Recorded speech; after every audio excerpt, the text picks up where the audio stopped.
Welcome back, Benchwarmers. The first round of the totally not fixed NBA draft has come and gone. There were a lot of trades over the last few days leading up to the first pick tonight that we also have to discuss. I think the only thing we knew for sure that was happening tonight would be the Mavericks taking Cooper Flag. Yeah, true. Everything else was just a big surprise. I'm Brendan, Tropic's top pick. I'm Corey, undrafted free agent, and this is Our View from the Bench. Before we get started, if you're not already, don't forget to subscribe to the channel and hit that notification bell so you never miss any one of the new episodes. Also, if you could please do us the favor, if you like what you see or hear, please don't forget to smash that like button. Smash it for us. Come on. It's free. It's free for you. It's free for us. Helps out the channel a lot more than you probably think. Hell yeah. Well, Another it draft. was eventful and uneventful. It's always crazy when you are wondering, like, oh, who's going to be the first pick? That's kind of, in my opinion, what makes the draft the most fun, I guess you can say.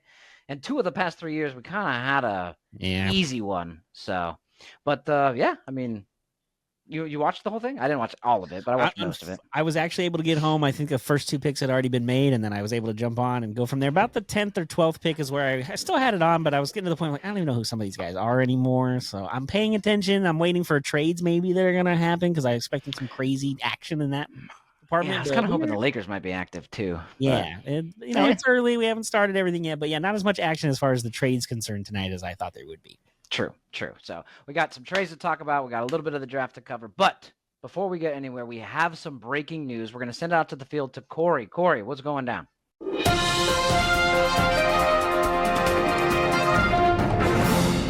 All right, thanks, Brendan, for getting us in there. Okay, yeah, breaking news. We had an NBA player for the first time in history win a ring. History is made. And never played a game or a minute the entire season. Did you know that happened the other day with the OKC Thunder? I didn't know it happened. I was only told about it later. I mean, I knew Nikola Topic was drafted, and I knew that he was, I don't know, lottery, but he was a first-round pick. And I knew that he was, going to be having some playing time, but none of it came this year.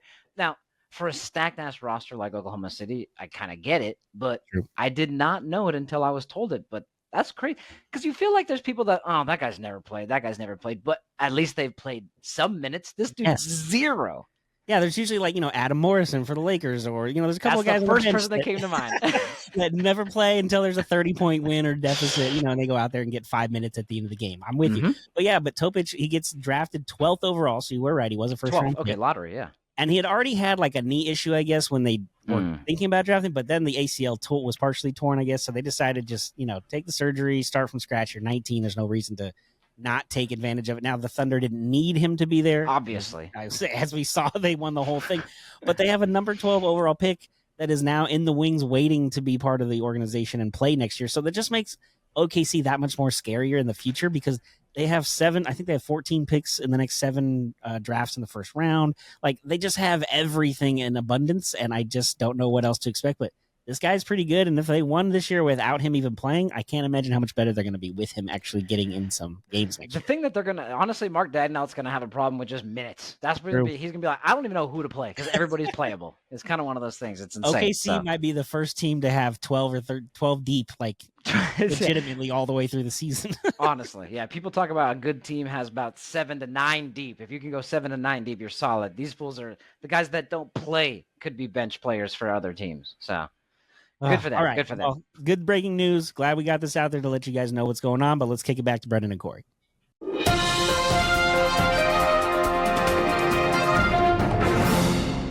Thank you, Corey. Yes. So honestly, man, dude, that's some crazy stuff. I can't believe that somebody actually has won without ever playing. There's a lot of players that play a long time and never get even a chance, or if they get in, they lose. So kudos on him to have a ring before you even really start your NBA career. Yeah. Hey, right? What a beginning. It's all the way downhill from here, sir. Yeah, I guess, huh? I mean, you start at the peak. Jeez. It's like my time at the Ducks. We won the cup my first day, and we haven't won it since. Yeah, I think you might be the jinx. I'm not gonna lie. So. I hope not. All right, well, since we're talking about draft picks with Nikola Topic, let's quickly kind of run through the draft. Honestly, there's a bunch of analysis by all the professionals who watch all this kind of stuff. But Corey and I kind of wanted to give our take on a couple of the draft picks. So we've highlighted a few here. And we're going to start with the first overall pick, Cooper Flag. It was no way. Yeah, I know. Breaking news, right? But I mean, it was kind of obviously it was expected. But it was just it kind of got the day kind of going off how it should.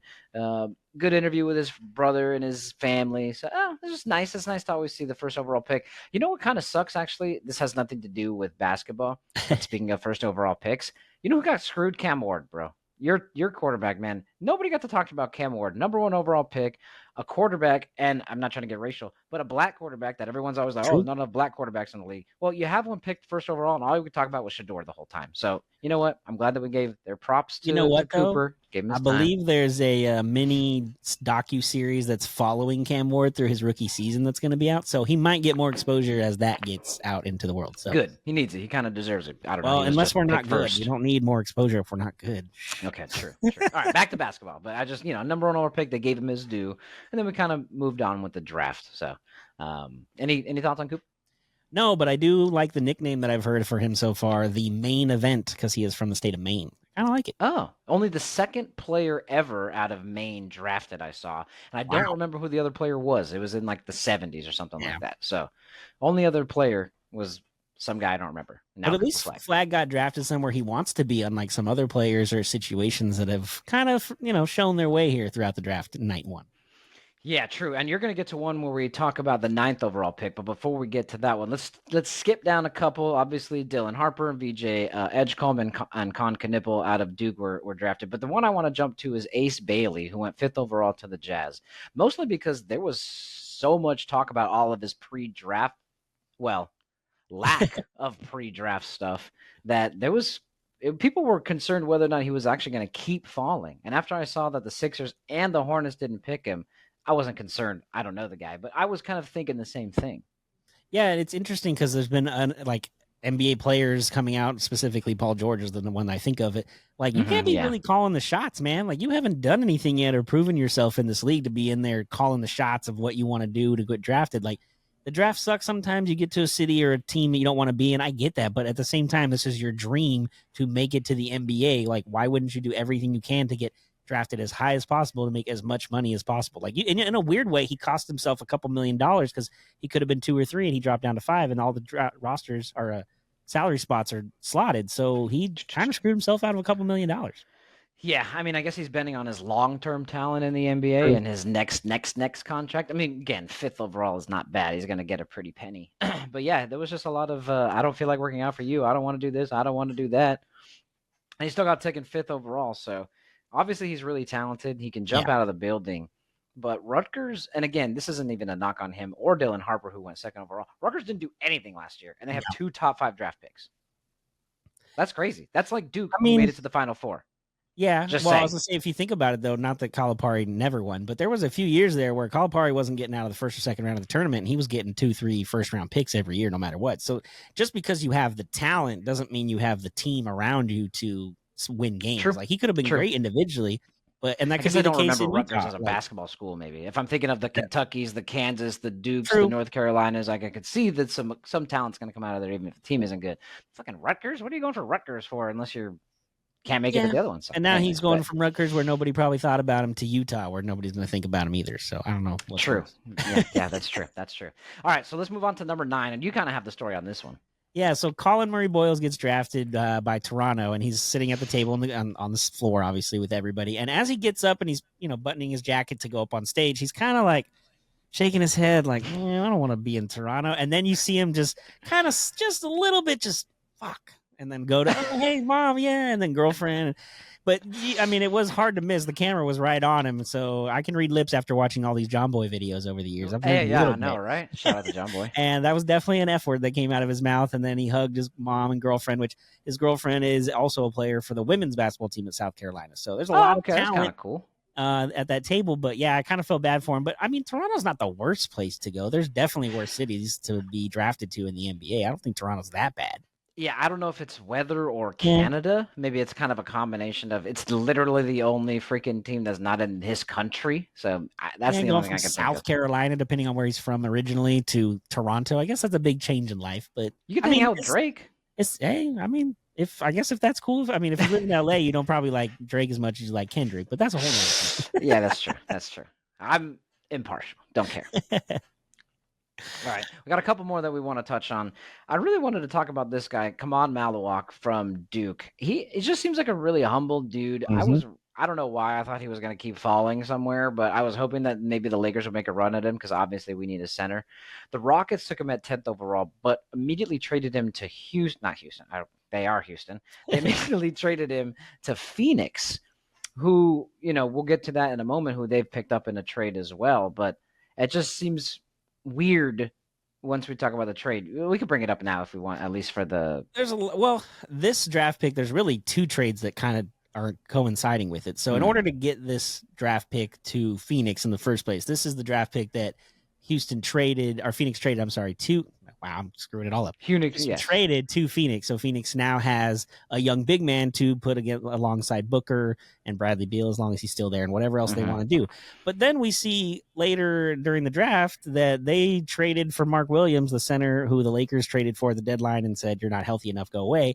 So now he's going to Phoenix, but you have Mark Williams and you have this kid you drafted to play the same position, which I get you want to have a veteran and a rookie to learn from, but they're both, you're going to have to pay Mark Williams here shortly, and and the Suns are way over the second apron at this moment as we speak. That's why they had to trade KD, yeah. So I don't really know if Matt Ishbia and Phoenix even knows what the hell they're doing over there. Well, I would say no, based on, you know what we should do? Let's go get all this talent and see what happens. We don't need a bench. We just need starting three. And, they were the only team in the entire NBA that wasn't in the playoffs, the play-in, or in the draft lottery. I was waiting until they traded into it. I was waiting for you to tell me that. That's why I was waiting for that stat. That was crazy, bro. Like, how can you be none of them? So I don't think they know what they're doing, but I just want to give a shout out to Malawak. He representing Africa. He talked about it after he got drafted. He trying to show all the little kids there that, hey, man, if you could do it. You could do it. I did it. I made it to America, not only to one of the most prestigious basketball universities in our country, but then got drafted top 10.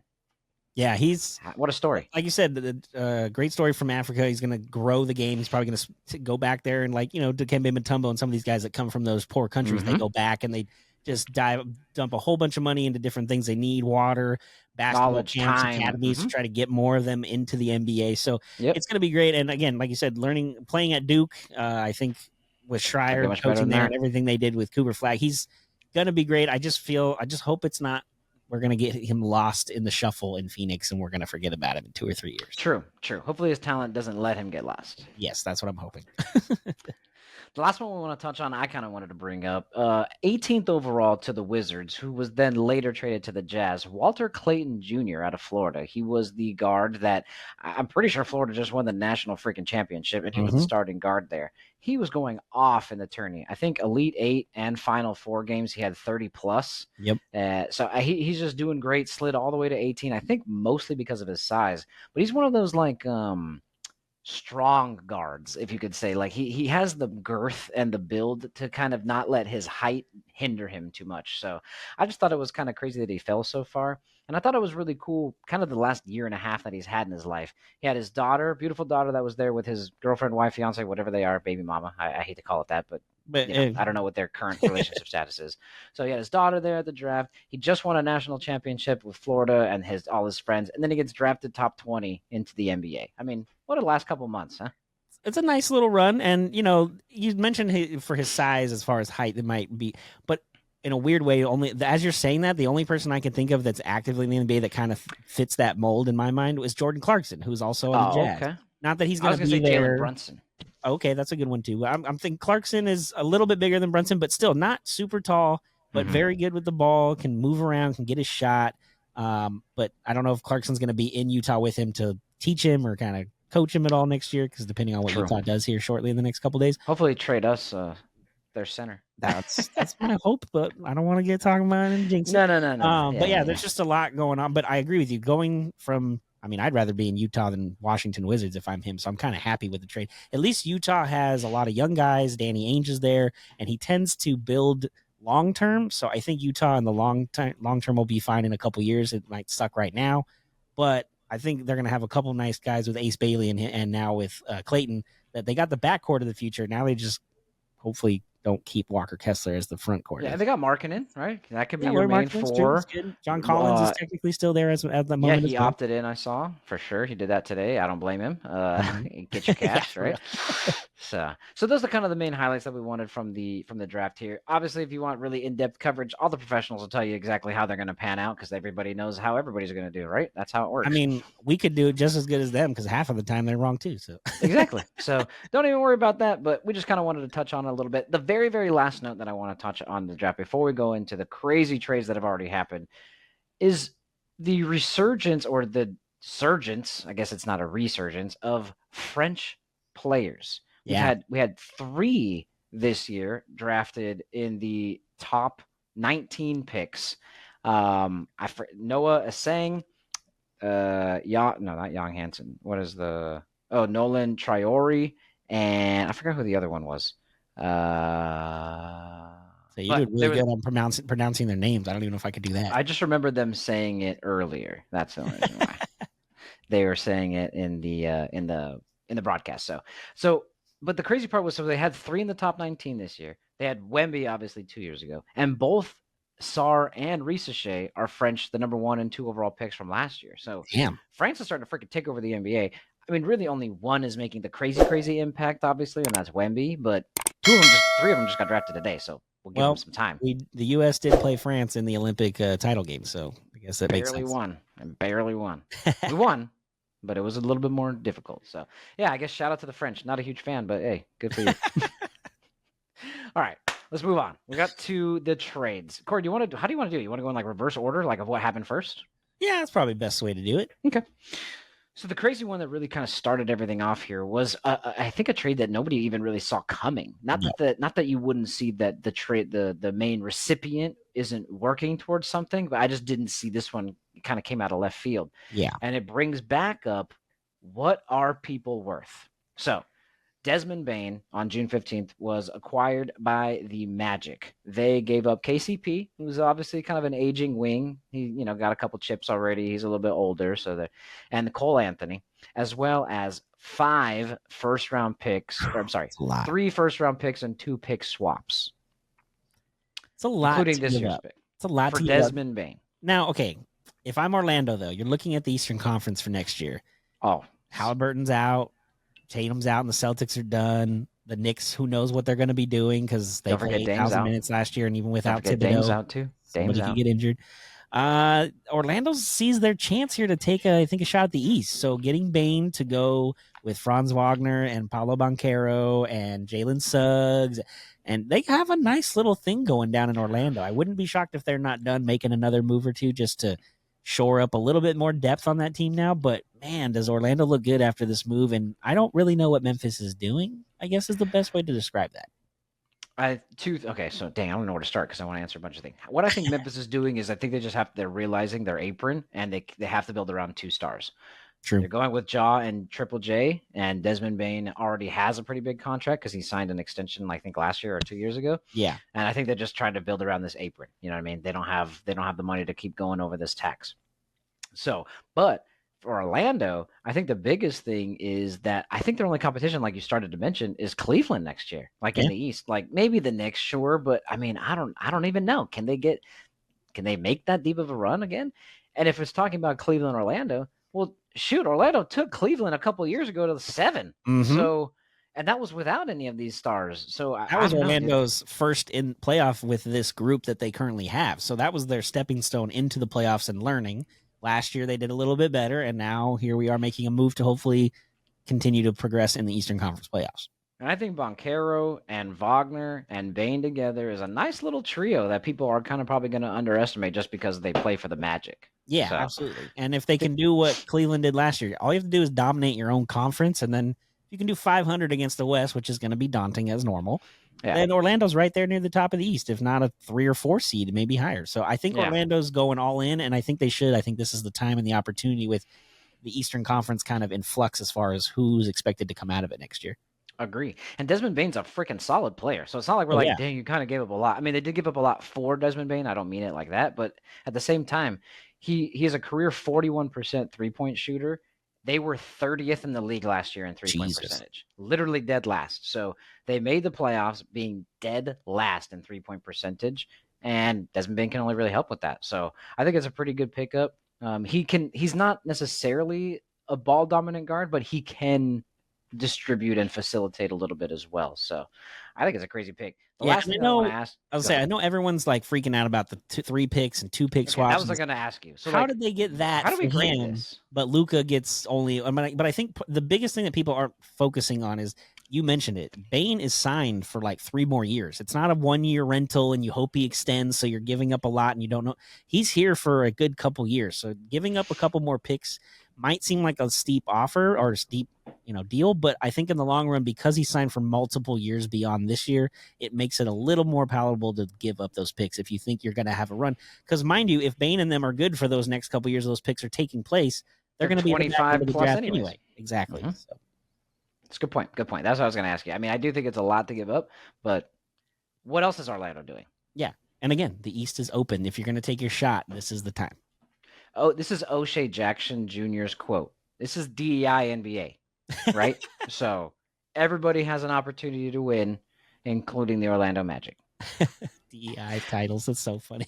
Yeah, I'm just saying, bro. When O'Shea, you said that to me, I'm pretty sure, but I did. O'Shea Jackson, that guy's a G, not dude. stop laughing when I was watching the video. O'Shea Jackson Jr. is great. He's on ESPN 710 a lot, so I hear his stuff and his takes, and he's great. But that Rich Eisen video, I couldn't help it.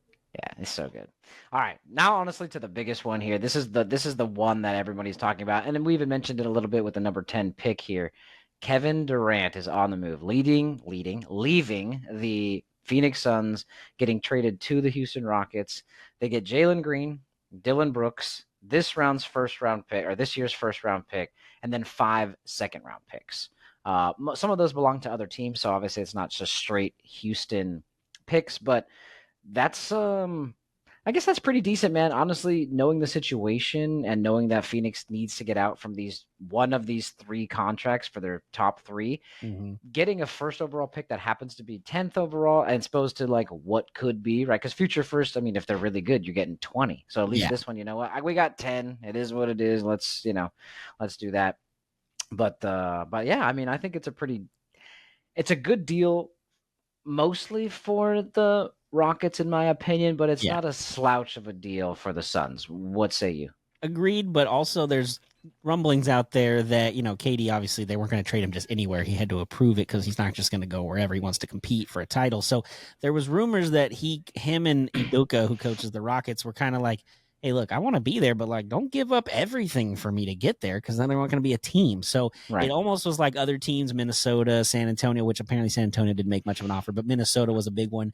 But KD was just like, nah, I don't want to go there. I don't want to go there. And then once the deals got knocked down, where basically Houston was like, we'll give you this, and you got nothing else to take as an offer. Then Houston took it. And Phoenix took it. KD gets to be where he wants, and Phoenix gets a little bit of help, but again, that's another team. I don't know what they're doing with Dylan Brooks, Grayson Allen, Bradley Beal, Devin Booker, Jalen Green. Yeah, there's just a lot going on there. So there's got to be other moves moving forward because, as we mentioned, they're way over the second apron. So they have no mid-level exemption, and they can't trade multiple players. And it's just there's a lot going on. So I don't know what Matt Ishbia and them are doing in Phoenix, but I feel bad for the Suns fans. Agree. And you mentioned it a little bit. We'll bring it back in here. This kind of then adds to the Suns trading for the Hornets. I know we're trying to go in reverse order, but it matches teams, so we might as well. Good. They go get Mark Williams for the number 29 pick and a 2029 first. For Mark, why is Mark Williams so highly touted these days, man? We gave up more for Mark Williams than we did for Luka. Luckily rescinded it. And the Suns just gave 2 first-round picks too. Yeah, again, it's weird how the draft pick, capital, we had the Rudy Gobert was 5 picks. And I'm like, what? That doesn't make any sense. Insane. Mikal Bridges, 4 or 5 picks. And then Luka gets 1, and then Mark Williams gets another one. And then it's just, I guess it depends on each individual general manager and how they value draft picks. Because if you're like back in the day, less need for the Rams, F them picks. They traded them all, got Ramsey, they got all these guys, they won a Super Bowl. So maybe that's how some of these GMs see it as. I know there are some analysts out there that don't think draft picks are worth keeping either. Get the talent that can play in the NBA more than hopefully they can play in the NBA in a couple years. Exactly. True. I do think this solidifies the Rockets. They jumped up to the number 2 spot in odds for NBA championship in 2026. So just behind the Thunder, and by just behind I mean way behind, but only behind the Thunder is what I mean, not just behind. I think the Thunder opened at like plus 250, and then the Rockets are at plus 750. So they're Jeez. far behind as far as the odds go, but they are in second place. So obviously, a lot of people know that Kevin Durant Dude, they have might be the one thing they were missing from last year. exactly. Honestly, They have. I mean, Fred Van Vliet, Alfie Şengün. I mean, Amen Jabari Smith Thompson. Jr. Yeah, Mm-hmm. Thompson, and Eason. They have a lot of good young talent, and I think, like you said, when it came down to the end of the game, they needed a bucket to win. Jalen Green wasn't ready. Fred Van Vliet's not quite that player, and Şengün can't shoot from 3-point land. So if you need a three, he's basically useless in a game-winning opportunity. So KD is the perfect fit. He's originally he played college at Texas, so Texas, yep. he's been in Texas before. I think it's a mini homecoming for him in a sense that way. And there's 1 year left or 2 years in this deal, so it's maybe there's going to be an extension as part of that. I haven't heard anything yet, but no income tax in Texas, so get all your money. Yeah, good for him. $56 million freaking dollars. Woo! Sheesh. I'll take one. Seriously, I'll take whatever the point is. 56 point. I'll take that. All right. Before we get to the enemy, let's move towards the middle one here. This one, bro, this literally came out of nowhere. And I was at work when this happened, and I was confused as all hell. I agree. Wizards trade Jordan Poole, Mm-hmm. Sadiq Bey, and the second round pick this year, their second round, number 40 overall, to the Pelicans for CJ McCollum, Kelly Olynyk, and some future second. Yeah. I don't even know where to start. Who is doing what here? Well, from what I read, because I thought the same thing when it first happened, I was like, wait, why is New Orleans trading TJ McCollum? Why do they want One. Jordan Poole? Yeah. And two, why the hell do you want Jordan Poole? Like, he can't play and is awkward as a player at That's this point. Draymond. Yes, and now you pair him with Zion Williamson, who sometimes plays and I don't know. But I think the biggest thing is they had to get McCollum's contract off because they're getting close to the aprons, and if they're going to try to So they're build paying a Zion. team, I mean, they already are. He's under the extension already, so yes. Okay. But I just don't know what New Orleans is doing. There's got to be more moves. There's talk of they might want to trade. I think it's Herb Jones because of him being due for an extension shortly. There's a lot of things going on down there. Man, I think they're starting over already. Well, Joe Dumars just took over, so you have a new regime taking over the front office. That's typically what happens: is you scrap out all the old pieces that the old front office brought in, and you start from scratch. I don't know. I don't see it. I could see why the Wizards are doing this. Like, thank God we got off this Jordan Poole contract. CJ McCollum is at least a baller. You know what I mean? Yeah, but also Washington's a very strange team too. McCollum, Middleton. I don't really know what to expect, but I don't think Washington's going to necessarily be a playoff team in the East. The East is bad, and they might get an improved record from last year, but I don't quite know what they're doing. But again, it's so early. There might be other moves to come that we don't know yet. So we'll kind of see how they shape out their roster the next couple weeks. True. And no offense to any Wizards or Pelicans fans, but kind of bottom feeders of the NBA. So true. Maybe nothing will come of it in general. These teams are the teams that people use in three-team deals to offload contracts that they don't want. So exactly. Again, no offense. I actually kind of was a Pelicans fan. Bro, remember when they had AD and Boogie that one run? And then Boogie got hurt, and yeah, man, I was kind of rooting for that team because the Lakers sucked at that point. So that was kind of a cool little team to put together. So nothing really against the Pelicans. Wizards, sure, bro, they're trash, man. That's a trash organization. So yeah, it is what it is. Washington. Good luck. At least you got the Commanders. That's facts. All right, so we got through that one. Now you mentioned the enemy. Let's just mention the two of them, I guess, because there are two deals that they've made in the last couple of days. Which one do you want to start with first? Let's start with the first one, I guess, because this is the one that I think was the biggest blow to their championship aspirations besides a torn Achilles for Jason Tatum. So that would be the Celtics trading two-time All-Star Drew Holiday to the Portland Trailblazers, where they actually acquired Drew Holiday from after 2 years ago. He was traded for Dame in the Milwaukee trade. So this one I completely get why Boston is doing it. They have absolutely no money. They've maxed out pretty much every single person on their team, and for sure every starter doesn't want to take out that bill. But the Trailblazers, there has to be more movement for Drew, bro. They don't need Drew Holiday, and I don't even know if Drew wants to play there right now. That's the biggest thing, because that was my first thought. As soon as he got traded, I thought, okay, where's Portland flipping him to this time? Because Portland's not ready to win. The Western Conference is ridiculous. They are probably going to trade Ayton because he's an expiring contract. They have Klingon, the young kid from Connecticut, at center. They just drafted the kid from China today, who's also a center. They have Scoot Henderson at point guard. So I don't really. There's a lot going on in Portland. There's a lot of promise, I think, for them. True. But I think they're another year or two away. I don't think Drew Holiday is the guy that gets them where they want to go right now. I think it's a short term solution that Holiday is good for, but they need a long term solution. So I think they're going to flip him, even if it's just for a first round pick and not a player necessarily, but get some future collateral or capital to then use down the line. Because I don't think you're ready to make the jump yet. And Billups has done good, progressively getting Portland better over the last couple of years. But again, I think they're 2 years away from really making that push. So if I'm Drew Holiday, I'm saying, hey, can you get me maybe somewhere I can compete for a title? Because I'm getting near the end of my career, and I've already got 2. I'd like to get a 3rd ring before it's all said and done. Yeah, the only thing I'm curious about is it one of those things that a team tries to make a jump for him before the season starts, or is it one of those things where, oh shoot, our quote unquote starting point guard, shooting guard, whatever got hurt.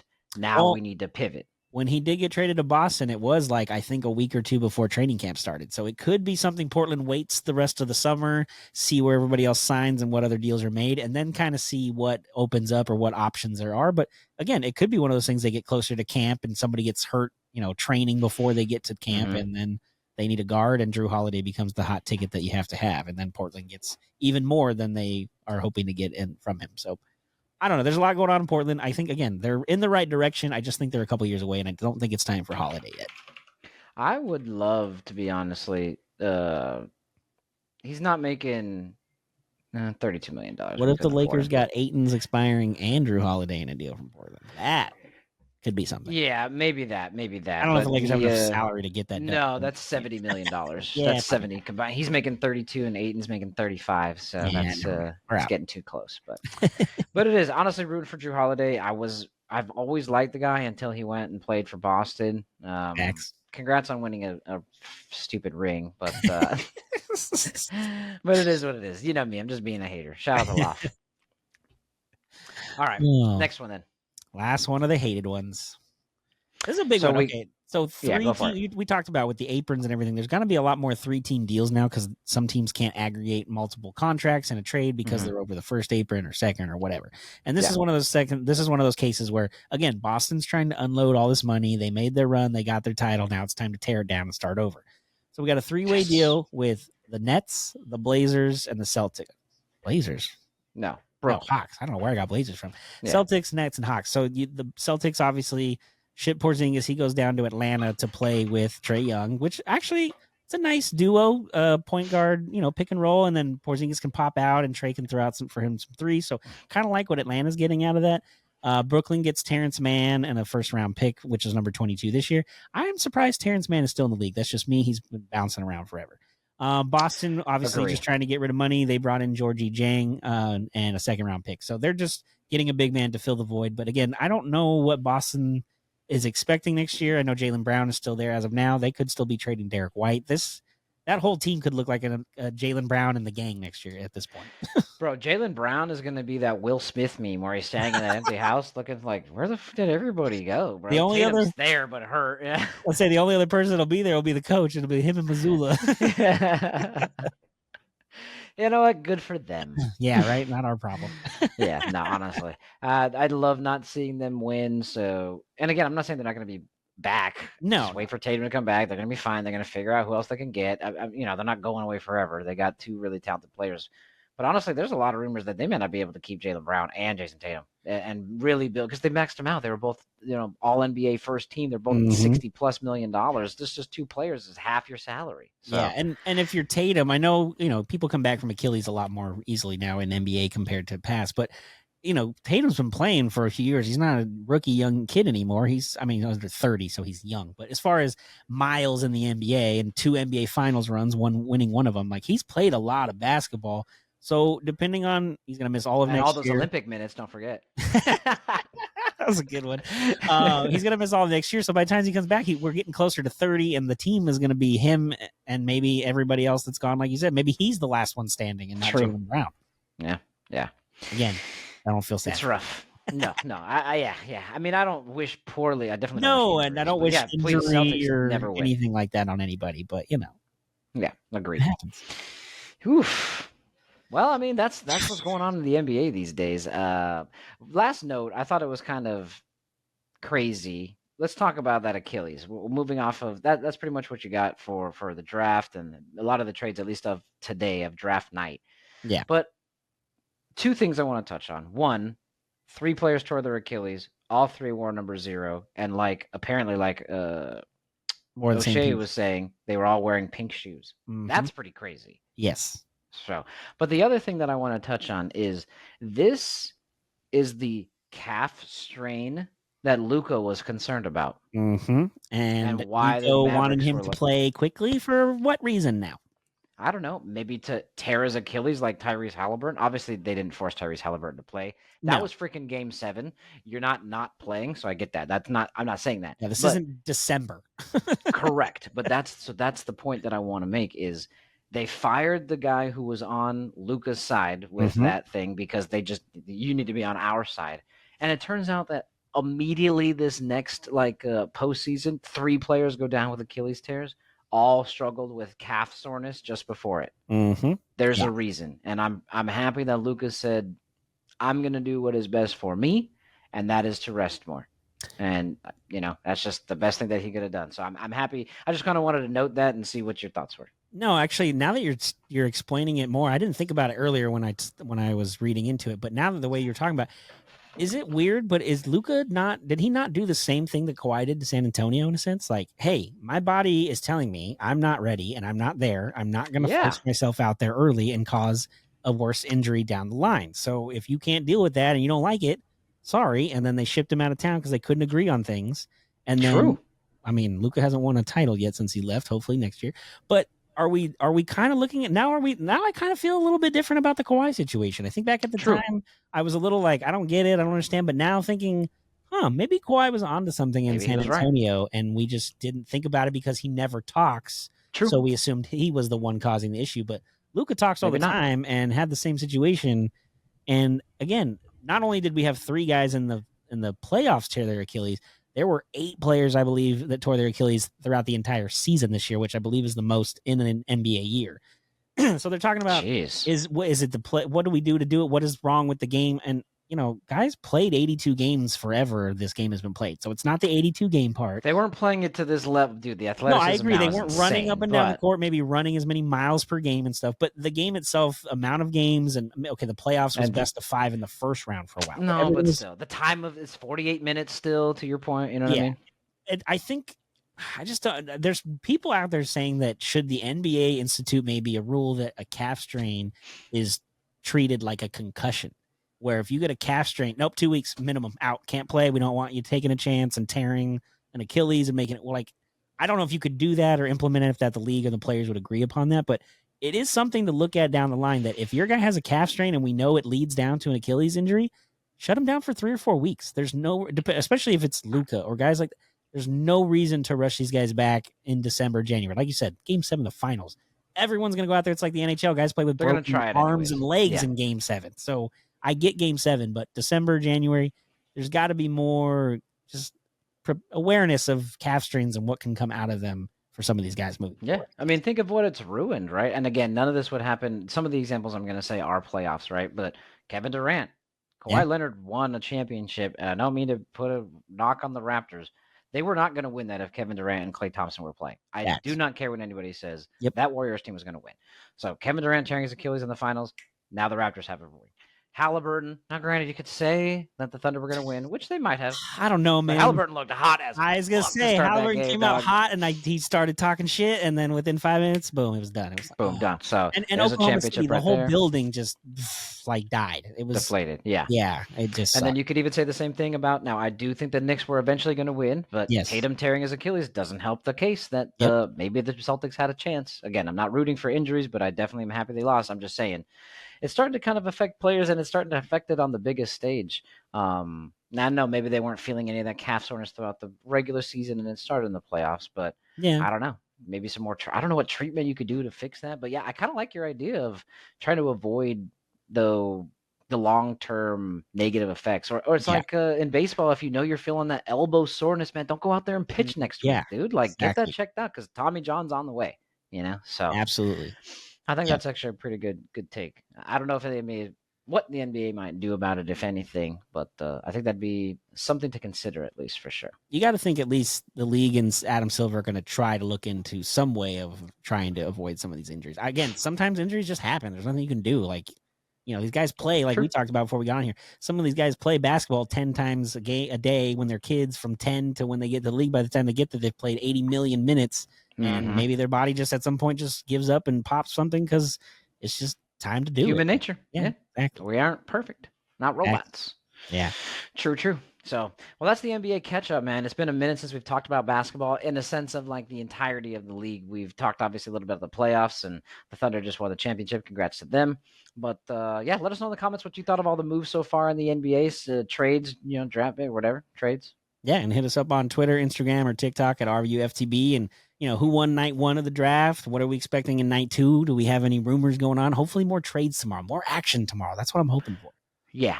I want to see more. And if there's something crazy, we'll be back for another episode. But if not, we'll just probably wrap one up as we get closer to camp and we kind of have an idea of where the teams stand there. So, but appreciate everybody stopping by. Thank you as always for seeing things from RV from the bench. I'm Brendan. I'm Corey. Like we always say, enjoy the sports until we talk again. Peace.